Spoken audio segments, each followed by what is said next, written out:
Welcome everyone. Thanks for joining us today.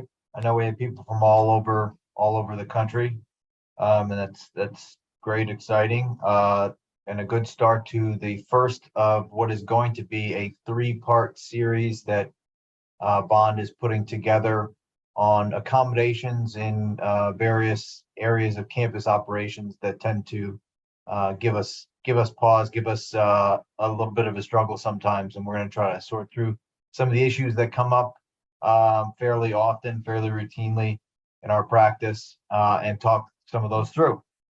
So this one obviously today is on issues, disability-related accommodations issues in residence life.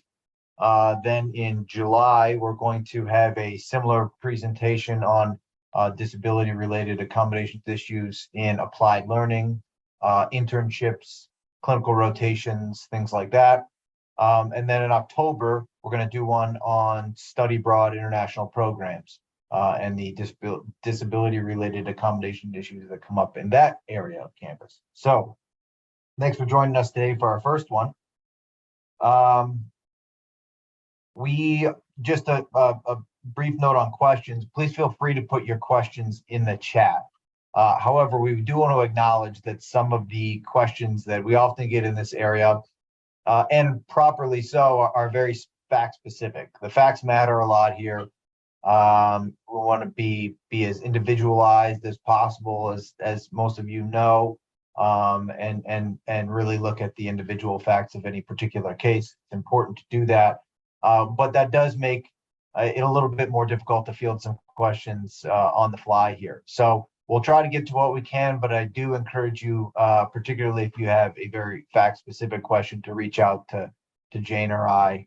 We'll be available after this and really any time to talk some of those more those thornier, more individualized questions over. If you have general questions, particularly, please put those in the chat. And I will say, even if you have fact-specific ones, you put them in the chat. We'll try to find a time to get to them. If not now, we'll reach out to you or find some way to address those. We won't leave you hanging. So, with that, next slide, please. This is just a quick little preview of some of the things we're going to try to talk about in the next 45 minutes. Room assignments, animals on campus. I know that's always a big one. Probably going to take some time with that. Residency requirements and releases, meal plans, undue hardships and fundamental alterations. And then we'll have a little bit of a sort of grab bag slide, the last one, that throws some additional issues in there that that didn't fit anywhere else. Throughout this, we're not going to talk, I don't think we're going to get deep down in the weeds on policy, procedure, or training, but those are three touch points that I think we will often come back to, and that will sort of be woven through everything we talk about. So as we're talking about it, think about what policy, procedure, and training you need in order to do what we're recommending you do and to be successful at it. So I'm going to come back to that a little bit later, but just be thinking of your own policies, where those could be modified or improved, the procedures, how you do things, how you could improve upon those, and who needs to know what. Make sure that those folks are knowledgeable and trained. All right, next slide, please. So room assignments. We started here because this is where students get started with us in residence life. So students come in, there are various processes on different campuses. It's often already happened, or it's happening now, I imagine, on many campuses. Students have already met their potential roommates. Maybe they've met them during orientation, or maybe you have an online system where they can meet each other. Maybe they're coming in knowing other students, oftentimes requesting that they be with a particular roommate or in a particular type of housing.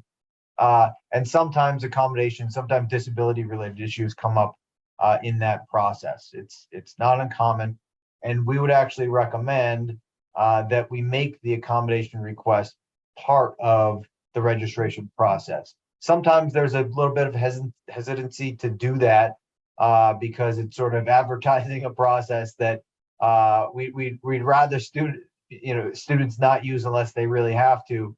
We don't want to waive it in front of them because we're afraid it's going to result in potentially more requests coming through. I understand that, but I think on balance, it is better to have more time to handle those accommodation requests and to deal with those rather than wait, because the fear is, or the risk is, if you don't sort of waive those in front of students and get the requests in early, that they'll be coming in September or even October, and then you're dealing with things during the semester, during either during move-in or just after it, or in the first couple of weeks of the semester, when it's really hard to make modifications, to make changes, to make new assignments. Particularly, it can everybody's very busy, and then you end up having to move other people. Whereas if you do it now, you can do it in sort of an organized way, even if it adds to a slight uptick in the number of requests that you receive. So what is the process that you're going to be engaging in? An individualized, interactive process. And that is particularly important to point out here, I think, because we do tend to fall into the trap sometimes of seeing the request, seeing that it comes from, a physician that's been treating the student maybe for a long time, and just taking that as sort of gospel, and that, well, the student's doctor has said they need a single room, so they need a single room. And that's sort of the end of the inquiry. That's the beginning, the end of the conversation. And that's really not how this is supposed to work. Requested accommodations are not automatic or mandatory. Really, the value of particularly the medical documentation, if you get it, is to enable you to engage in that interactive process with knowledge from the side of the providers that are working with the student, so that diagnosis, so that symptoms, so that where some of those challenges may be, and then you bring in your expertise from the residence life side, knowing what housing stock you have available, what the different attributes of the different options may be, and how you can find a way to sort of meet the needs with what you have in terms of supply. So it really, again, needs to be an interactive process. You also want to try to maintain the character of the residence life experience. There's sort of an assumption sometimes that this is just a place to live. And really, I think we need to look a little bit beyond that and look at the way that this is a component of the overall educational experience that the institution is offering, and make sure that the accommodations don't take away from that, particularly if you're assigning a lower classman into a resident facility that's filled with seniors. It may be a very different experience than the one that individual would have if they are with their peer group. So those are some things you want to look at and consider. And then when you're making these assignments, one of the things that you can often consider, and I think Jane will address this a little bit later as well, is putting students with similar needs together. If you have students who have similar allergies, for instance, you may not want to put them into a room with somebody who may bring it, something that would be a toxic substance to that individual based upon their allergic reaction. But if you have two individuals with the same allergy, you can be fairly confident that neither of them is going to bring in that substance, or that nut, or whatever it may be. So that's one consideration you can have. And then finally, don't be afraid to differentiate needs from wants. And what I mean by that is, if you are able to accommodate an individual with something short of what they've specifically requested, or something different than what they've specifically requested, and they continue to demand the specific request that they've asked for, it is an option to say, we will give you that. However, we're going to charge you for it. So you can sort of meet them halfway. You may give them access to housing they wouldn't otherwise have based upon their status in terms of how long they've been with the college, how many credits they have. You may assign them somewhere to a single room that they would normally be, in a suite with multiple students. And you enable them to do that, but you're going to charge them for it, because you are not doing it only related to a disability. in which case you would not be able to charge them for it. You can never charge someone for something that is an appropriate accommodation. But you can, if they are requesting more than that, if you met the need and they continue to want something else, don't be afraid to have that conversation. Say, we can make that work, but it's going to be an additional charge. And then finally, one that comes up from time to time is students who may be assigned to a different resident facility than the one that they would be. Oftentimes it's based on class status. So you have someone who's a freshman and they're being assigned to a suite because they need a kitchenette. And it would normally be a suite that would be filled with juniors and seniors. And part of the problem with that is, or part of the difficulty with that is then that individual is that being placed with people who are not in their peer group. They're going to receive a different experience.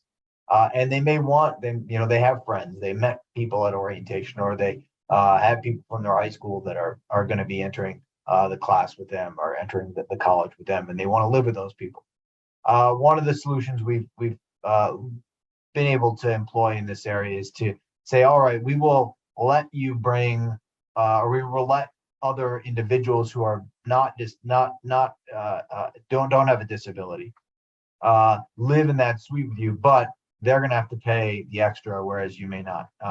You may not have to because you're getting it as part of your accommodation. So that's a consideration to sort of meet, again, where you can meet people halfway.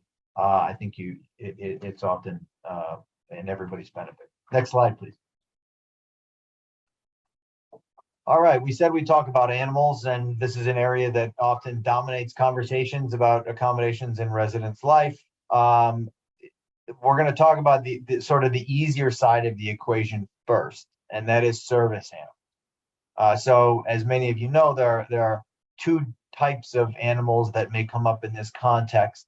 Really, there are multiple, but there are taking pets out of the equation, taking mascots out of the equation, even taking sort of therapy dogs out of the equation. We're going to focus on service animals and assistance animals, or otherwise known as ESA. Service animals are sort of the easier one. And really, we say service animals, what we really mean is dogs, because service animals are, by definition, dogs. In theory, they can be a mini horse, but miniature horse, but that happens fairly infrequently. So we'll just say they're going to be dogs.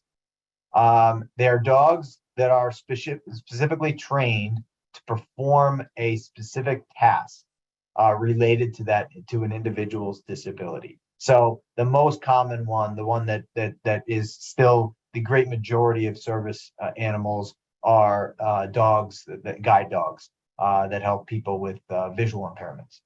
That's sort of the most common one.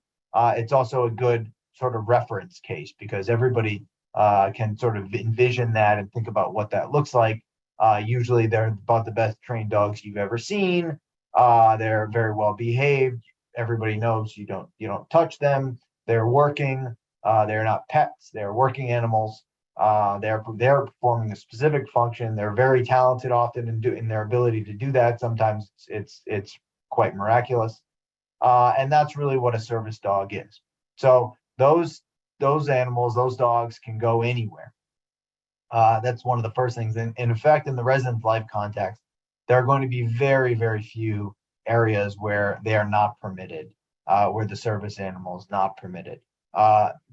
Primarily, you'd be talking about a private area that the student, the handler, doesn't generally have access to. So maybe another student suite, something like that. The other exception that comes up from time to time is if you have a student or groups of students who have pet allergies, who have dog allergies, then you may put those individuals in a different part of a residence hall or in a different residence hall altogether, and inform the individual with the service animal, please don't go over there. People have allergies there. We're trying to balance everybody's needs here. Food preparation, not an area that comes up. Healthcare, often not an area that comes up unless you're doing actual procedures, operations somewhere, or very sensitive research sometimes. But generally in residence life, those things aren't going to apply. And then handlers, unlike with assistance animals, which we'll talk about in a minute, the handlers or the owners of the service dogs do not have to register them. You may ask individuals to do so, and you can explain. It is in your benefit to do that so that we know where you are. If there's an emergency, we know where to look. We know that there's going to be an animal there, so that we can balance your needs with the needs of individuals who may have allergies, so that you don't have to constantly answer the question of whose dog is this, what is it doing here, kind of thing. So you're entering into a fairly long. This isn't somebody just coming and having dinner at a restaurant. You're entering into a fairly long-term relationship with the individual. They're fairly intimate. They're living in a facility that you're operating, and so you can explain that we'd like you to register. It's in everybody's benefit for you to do so, so that we know the dog's there, and you know all the rules and expectations that may apply to you. And some of those rules and expectations are going to be complying with local rules and ordinances related to licensing, shots, vaccinations, humane treatment, things like that. Behavioral expectations as well. The dog isn't going to bark. The dog isn't going to growl and snap at people. The dog is going to, the handler or somebody is going to clean up after the animal. Things like that are simple things that you can require in this area. Next slide, please. All right, assistance animals. This one gets a little bit more dicey because we've greatly expanded the universe of animals that this could apply to beyond dogs, and really applying to any type of animal that is commonly held as a pet, and even some beyond that. So unlike with service animals, assistance animals, and the nomenclature here is a little bit important and probably deserves a quick mention, that under the Fair Housing Act, which is the federal law that requires that landlords and others who operate residential facilities such as colleges and universities allow assistance animals, allow animals to help individuals with disabilities equally enjoy the benefits of those facilities. The Fair Housing Act calls those animals assistance animals. Somehow over time, we've all started calling assistance animals ESAs, or emotional support animals.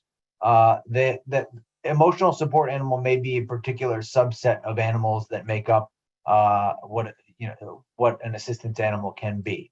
I think it's important to sort of try to stick, especially in policy, to stick to the term, the legal term of art, assistance animal, rather than the sort of common lingo ESA, which really sort of detracts from the meaning of what the animal is supposed to be and what the legal definition of it is. So that's my 2 cents. I've been losing that battle for several years now, but I still try to fight it if I can, and focus on the proper term of assistance animal. So they can be can be generally any type of animal. They don't need any particular training or task performance, unlike service animals that need to be able to perform a specific task. Really just their mere presence alone and therapeutic companionship can make a pet into an assistance animal. It's sort of metaphysical how that can happen. But so the individual does still need to have a medical need, a disability, and the animal does have to serve a purpose related to that disability. Alleviate the symptoms of the disability. Oftentimes with ESAs, we're talking about anxiety disorders, things like that, where the animal has a calming effect. That's one of the many services that an assistance animal can provide. And you can ask individuals to register. Unlike with service animals, you can actually require, I should say, individuals to register their assistance animals, so that we know where they are, we know what they are, and we know what they're supposed to be doing. Exotic animals is one that comes up from time to time. Generally with exotic animals is you can't exclude any entire class of animals. You can't say you can't say no alligator. However, you can say that you need fairly specific documentation related to that animal and why another animal, a more commonly held animal, why do you need an alligator, not a cat? Why can't a hamster do perform this same function for you. So if the individual comes with a treatment provider's recommendation, though, that is specific and says the alligator can do this because the texture of the alligator's skin is unique and provides a particular tactile form of relief to the individual, then you let the alligator in. Of course, alligators, it should be a small alligator, because one of the limitations that you can put on animals are any animal that causes safety or damage, unreasonable damage to the facility can be disallowed. So being a little coy, but the alligator may not be the right example, but we have snakes, we have lizards, so in theory, an alligator could fit in there as well. So it can require registration. You can require agreement to terms and conditions. One of the sort of catching points here is you can't require a service animal to register, but you can require an assistance animal to register. So how do you know which is which? First of all, if it's not a dog, it's not a service animal. That's sort of the easiest way. Second, there are two questions you can ask of an individual with a service animal. Is the animal related to a disability? And if so, what task does it perform? The second question is, or the answer to the second question will tell you whether it's an assistance animal or a service animal. If the task is to provide companionship, then it's by definition an assistance animal, and you can require it to register. Next slide, please. All right, so in this area generally, I advise not to push back too hard, too often on the types of animals individuals can have, on whether their documentation really supports that they have a disability, whether the documentation is from the right kind of provider. There are lots of areas that you can find to be picky, to make it a little bit more difficult. What I generally recommend, and I get the instinct is generally we don't want our resident facilities to become zoos. I get it.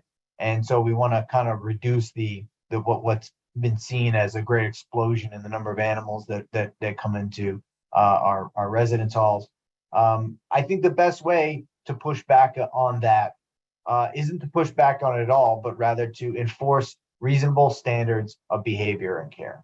And if you do that, and if you have a residence hall full of very well-behaved, well-cared-for animals, then I say, what's the harm? What are you trying to fight against? So allow the animals, but enforce your standards of behavior and care rigorously. Okay, that is the one thing that we can do. You can make sure that animals don't bark all night and keep others up. You can make sure that they go to the bathroom in the right place and that it's cleaned up. You can make sure that they don't chew the carpets out of the building, right? So use those as your tools to make sure that your residence halls don't become a zoo, rather than trying to restrict the number of animals coming in or apply very difficult standards in order to allow the animals, because you're going to lose those 9 times out of 10. But you're going to often win on the if you try to enforce reasonable standards of behavior and care. A couple other quick sort of points here before we move on. It's a good idea to have some kind of backup plan, so that if something happens to the student, they have to go to the hospital, something like that. Maybe they get kicked out based on conduct. Something severe happens and the student is no longer there to care for the animal. What do you do with the animal? Technically, legally, I'll tell you, it's not your responsibility to care for the animal. Practically speaking, you've got this animal on your hands, you've got to do something with it. My recommendation generally is to have a relationship with a local boarding facility, that it's a good facility, they're licensed, maybe some people in your campus community use this facility, it's close by, the owner, they're an alum, right?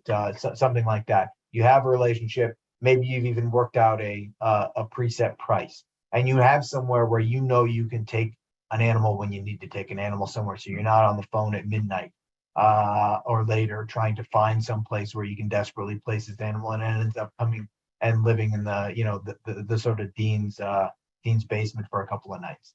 Not the ideal scenario. So have that plan in place. Another thing, the question that comes up oftentimes is internet-based documentation. The only thing I can tell you here, and it is helpful, is that what you can require, you can't say you're not allowed to use an internet-based provider, especially in this day and age. Many people receive telemedicine, and it can be very effective and very helpful to many people, especially students who are maybe moving into a different community and they want to keep their provider. So you can't say no internet-based documentation, but you can say that you can require a demonstrated treatment history with the individual. So it's got to be somebody who's been treating the individual and can demonstrate that. Finally, multiple animals.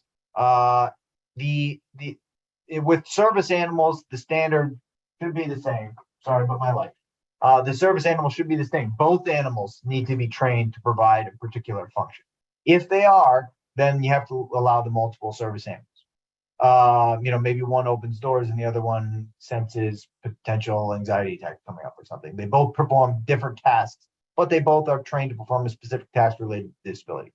Assistance animals, very similar standard, and I will sort of look back on the exotic animal standard. You want to have a provider tell you specifically why they need the multiple animals, and the animals themselves need to provide relief from a disability-related symptom of some sort. They can't. What you can say is the animals themselves don't have rights. So an animal doesn't have its own right to a companion animal. Okay, the multiple companion animals may be required, may be necessary, because they both provide, or they both or all three provide relief to the symptoms of the individual with the disability, but they can't just relieve each other or provide companionship to each other. Next slide, please. All right, real quick on residency requirements and releases. Many campuses and universities have residency requirements where particularly lower class freshmen, sophomores are required to live on campus for a particular period of time. Generally, I would say include medical hardship as an exception. Oftentimes, the residency requirements, they all have exceptions. You live in the local, your parents live 10 miles away, you're allowed to have an exception. You're over 30 years old, you don't have to live here. Those kinds of things include in that medical hardship, so medical-based need. And I would encourage, I know we want to keep our residency facilities full and we want to provide that educational, the educational aspect that living in a residency facility provides. However, oftentimes it is best for both sides, best for both the campus and the individual, to let the individual go find their own housing where they're going to be comfortable and happy, rather than try to bend over backwards to accommodate. Cannabis is one area that sort of exploded, particularly here in New York, over the last couple of years, because we've been allowing medical cannabis use. I think that's probably going to go down a little bit. We couldn't allow the cannabis on campus, but we have to allow individuals to use it. So we give them an exception so they can go live in the community. That's probably going to go down because, particularly in New York, for many of our audience I know are from New York, as recreational cannabis becomes more widely available, people are probably going to have fewer prescriptions for it. It's going to be less of a medical need and more commonly just something that they have. They're still not going to be allowed to have it on campus, but since it won't be related to a disability, we won't have to allow releases and accommodations like that. And then finally, you can almost never require that somebody live off campus. So you can't, so allowing somebody out of residency requirement is another thing. Telling them that we can't accommodate them is another thing. And that can almost never be done. Really, our obligation is to provide the accommodation that enables the individual an equal opportunity to enjoy the benefits of on-campus housing. The only exception to that really is if the individual provides or is a direct threat to the community. And that, in that case, you can exclude them. That's a sort of a whole nother presentation altogether, but I did just want to mention it. And with that, I will pass it off to Jane. Sorry to eat into your time a little bit there, James. No worries. You're going too fast. It's my fault. All good, Seth. All good. Next slide, please. Let's turn a little bit to meal plans and campus dining adjustments. As Seth mentioned, food allergies are typically the most common issue in this area. Those are covered by the ADA, and the interactive process is required. In these issues tend to come, we can divide them up into two parts. One is dining hall issues and another is residential food issues. So with respect to the dining halls, the basic idea here is that the institution does have an obligation to offer comparable meals that are allergen-free to students with allergies.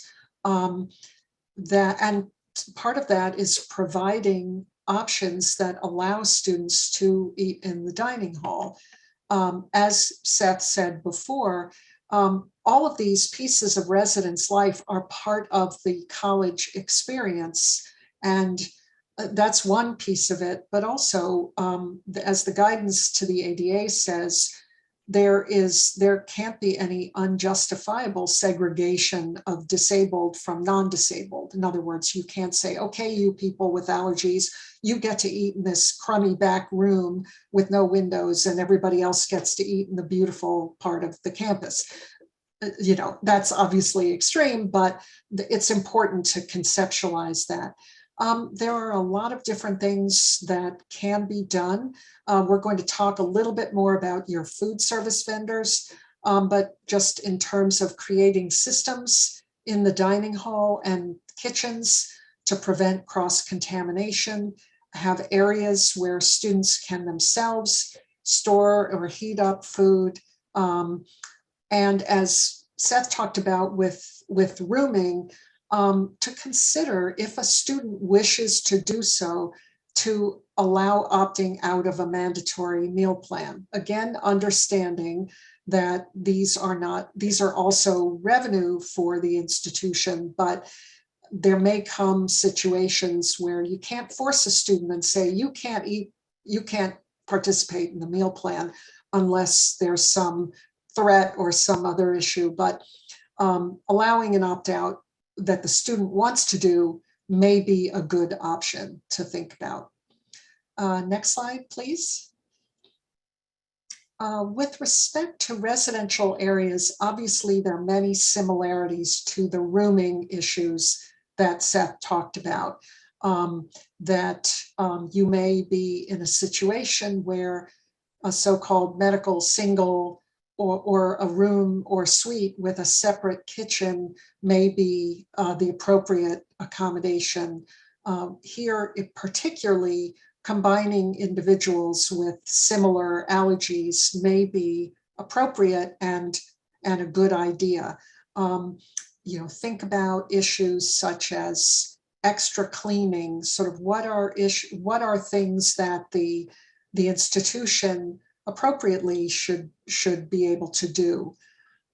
With respect to common areas, that one of the questions in the chat, the Q&A, asked about if you have you advertise that you have residential study areas for everybody who's in the residence.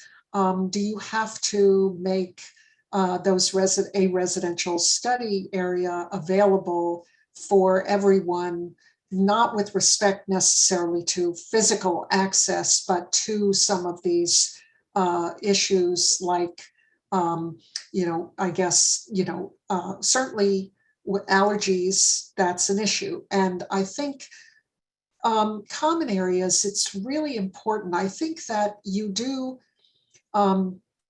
have an obligation to make every effort to provide a student with disabilities the ability to enjoy common areas on the same basis that other students have that ability. So that can involve having specific rules for certain common areas, making sure that you think those rules through, have appropriate signage.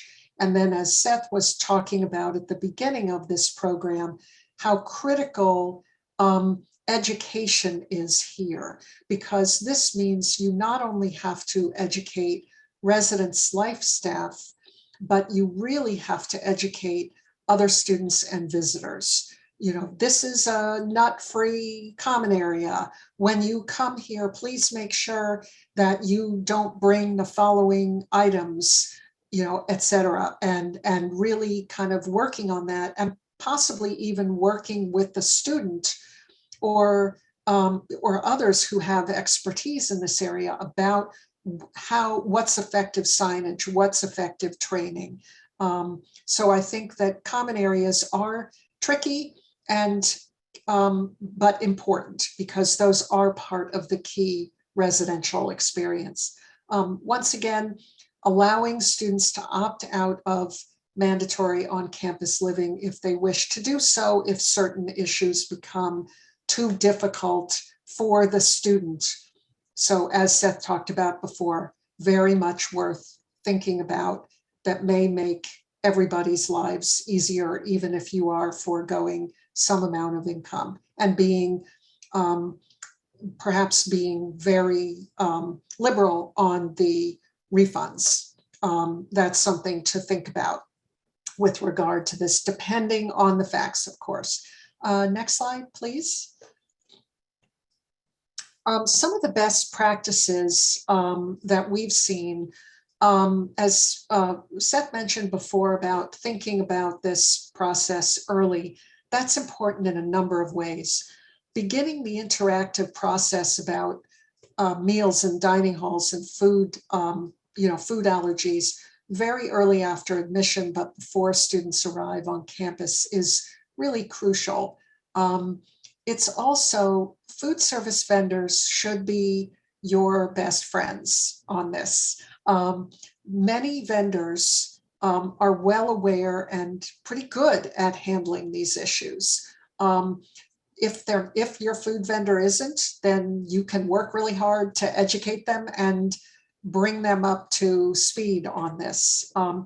It's on really the institution, and when there's a food service vendor, you need to work interactively with the vendor and the student requesting accommodations to make sure that you don't just have some lousy, vegan sandwich with the crusts curling up, and that's been sitting around for 3 days, or, the same, the idea of somebody who's a vegetarian is alternating between grilled cheese and pizza for every meal, or whatever the issues might be. You need to offer safe and healthy and appealing options and menus. One thing that you can also do early on, this is sort of back to the beginning, include these issues, if you haven't already, in your food service contracts and RFPs.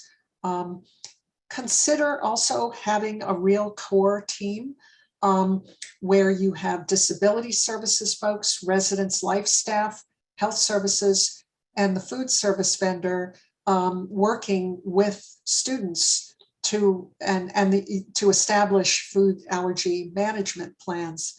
One particular best practice can often be to ask the vendor to have, especially on a small campus, one principal key liaison.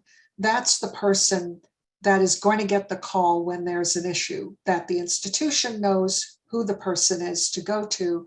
And students even it may even be appropriate that if students say, hey, these folks on this shift didn't understand things, help, knowing sort of who the person is to go to, so that students don't get a runaround, with different people. As before, education is critical here. Food service personnel, residents, life staff, really doing it frequently, especially if there's turnover in these positions, but doing it carefully and frequently. Next slide, please. With respect to the core terms and the sort of these basic ideas of disability accommodations, undue hardships and fundamental alterations. These are not get out of jail free cards for institutions. These are concepts that need to be worked through on a case-by-case and measured way. So some administrators, particularly the ones often who guard the finances, which of course is important, sometimes you can hear, oh, it's an undue hardship. Can't we say it's an undue hardship? Let's unpack that quickly. So as you know, you have to do a reasonable accommodation. It's not reasonable, an accommodation, if it creates an undue hardship for the institution.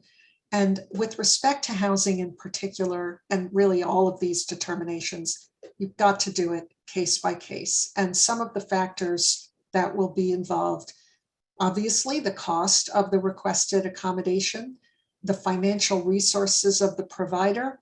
A quick aside, OCR thinks that the financial resources of an institution includes the endowment, whether or not it's restricted, includes the entire budget of the institution. For public universities, includes every dollar that the state gives, the billions that the state gives the entire university are all in play here. So financial resources of provider doesn't mean it's just sounds really expensive. But it's got to be considered the entire institution. The benefit to the requester, of course, and the availability of alternative accommodations that effectively meet the requester's disability-related needs. And let's go to the next slide to talk about these a bit more. Again, saying it's just not practical, it's more than we want to spend, it's too much for one student. If we gave it to this student and everybody asked for it, we'd be out of business. Those just aren't going to work.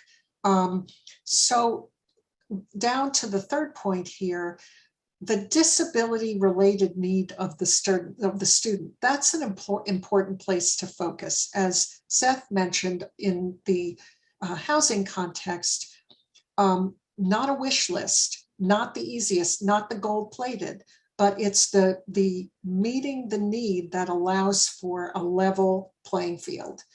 So that can be a way to analyze what the appropriate accommodation might be. Onerous conditions also can be an undue hardship, and you've got to do this case by case. No one size fits all. A safety risk of an accommodation to the student requesting it, or other students. A financial burden to the particular program that makes the institution's ability to continue it either totally makes it unreasonable or almost impossible to do. That's a high standard, but you certainly can think about those onerous conditions, or if there are significant detrimental effects on other students. So those are the kinds of analyses you'll need to look at. Next slide, please. With respect to fundamental alteration, I think you all know that's a change that alters the essential nature of the facilities, the programs, or the accommodations offered. So, as we like to say, an institution isn't required to engage in a fundamental alteration, but you may be required to engage in some creative thinking. And some of the challenges here can involve the uniqueness of a particular program. Let's say, for example, the campus has a special living and learning community for engineering majors when they come in as first-year students, and that is physically inaccessible to some students. And it's the only one. It may not serve every engineering student, but you'll need to be really kind of breaking it down to the mission and the basic components. Can there be flexibility or relocation of certain aspects of this? Can part of it be moved to a more physically accessible space? If there, can you alternate year after year how you do this, where you do this? So those are some kind of creative thinking that you may need to engage in. Next slide, please. And I'm going to turn it here over to Seth to kick this last slide off.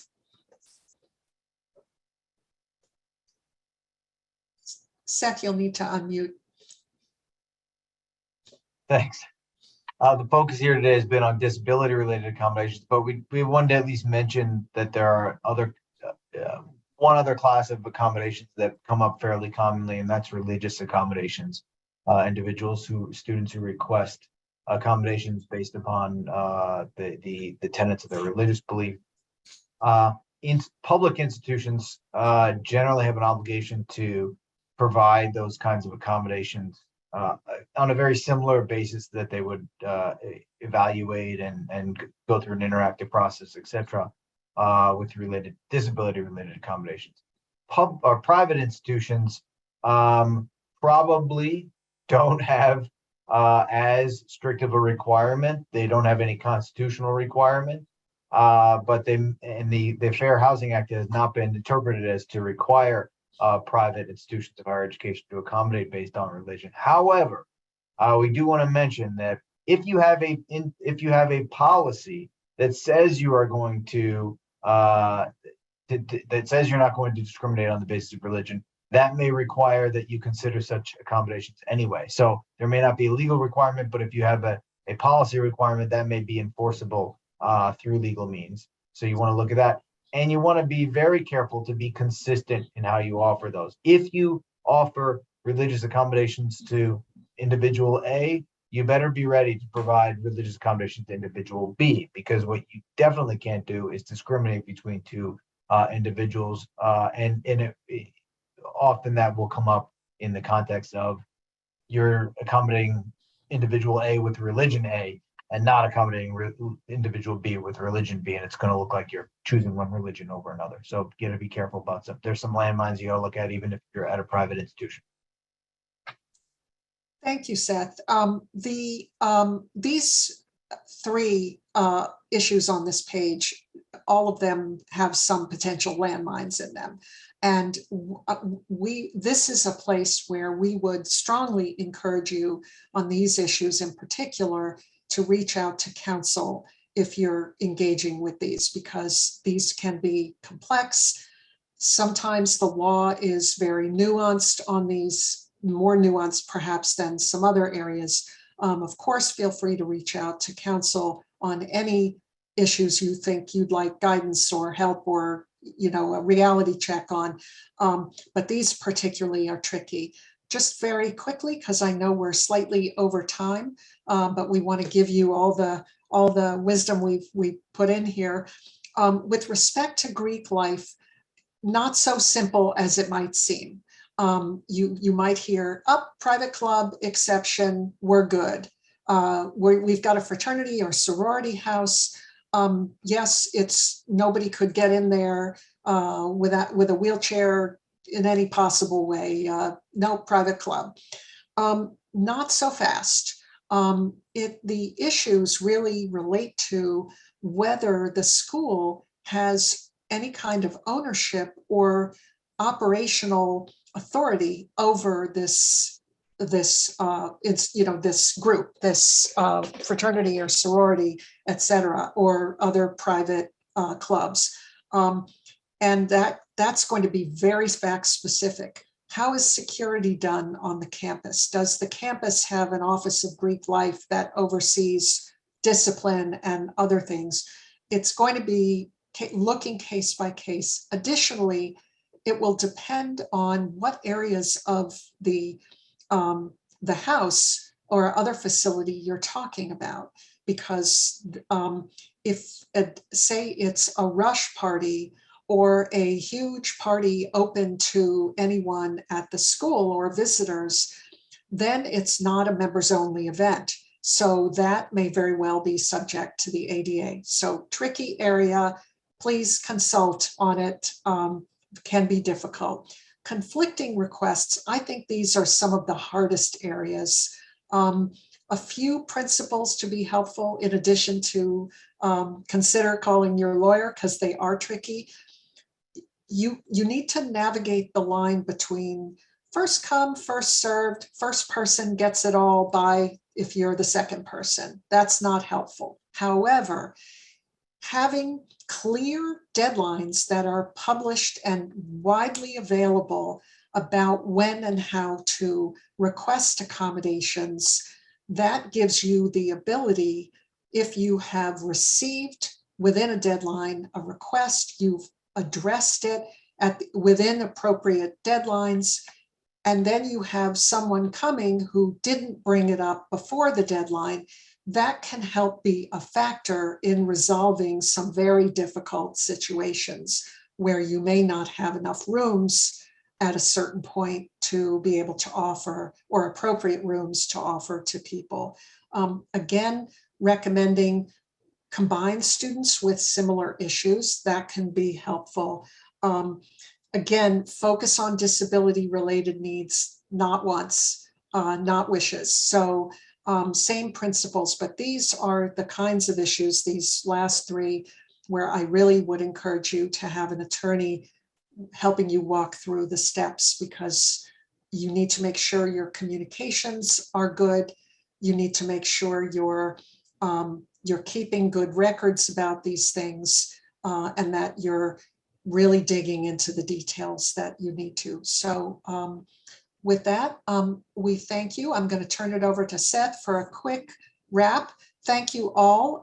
We look forward to continuing the conversation with a bunch of different folks for some of the other programs. And thank you very much for being here. Thanks, Jane. And I will be very quick here because we did go over time a little bit here. I'm sorry for that. It's my fault. I will just go back to what I started with, and that's policy, procedure, and training. Those are going to be the three sort of things that you want to tie your activities to, your actions to in this area to plan for success. And I know there are one or two questions we didn't get to. Please reach out to us. I spent a little bit more time on them, but I don't want to drag everybody else along. So please reach out. Please attend our other two special accommodations webinars that are coming up in July and October. And I hope to see you all soon. Take care.